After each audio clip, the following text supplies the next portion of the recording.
సమాజంలో అందరి భవిష్యత్తు దృష్టిలో పెట్టుకొని ఏం చేస్తే వాళ్ళకు ఉజ్వల భవిష్యత్తు ఉంటుందో అవన్నీ ఆలోచించి అనేక కొత్త పథకాలు, ఇంకొక పక్కన అనేక కార్యక్రమాలు, సంస్కరణ తీసుకొచ్చిన పార్టీ తెలుగుదేశం పార్టీ.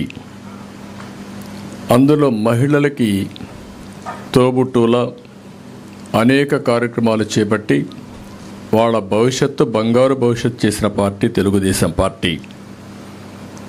ఈరోజు రాష్ట్రంలో ఉండే ప్రతి ఒక్కరు గుర్తుపెట్టుకోవాల్సింది, 40 సంవత్సరాల కంటే ముందు ఎన్టీ రామారావు గారు మహిళలకు ఆస్తిలో సమాన హక్కు తేవాలని ఒక వినూత్నమైన ఆలోచనకు శ్రీకారం చుట్టారు.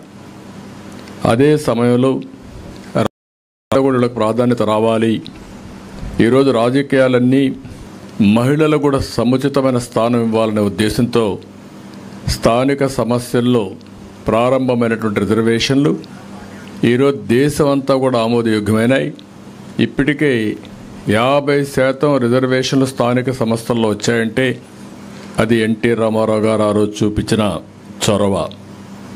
అదే సమయంలో ఇప్పటికి మీరు చూస్తే దగ్గర 22 కొత్త పథకాలు తీసుకొచ్చాం.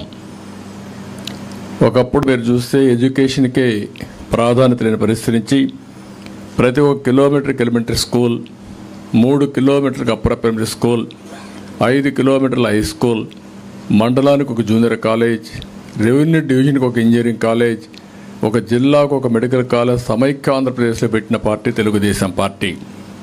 అంతటితో ఆగలేదు.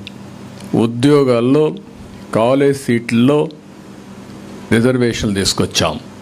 33% రిజర్వేషన్లు దేశంలో మొట్టమొదటిసారిగా ఆడబిడ్డలకు ఉద్యోగాల్లో అదే మాదిరిగా విద్యా సంస్థల్లో రిజర్వేషన్లు తీసుకొస్తే వాళ్ళ జీవితాల్లో ఎంతో మార్పు వచ్చింది. ఇదే కాకుండా డాక్రా సంఘాలు పెట్టాం.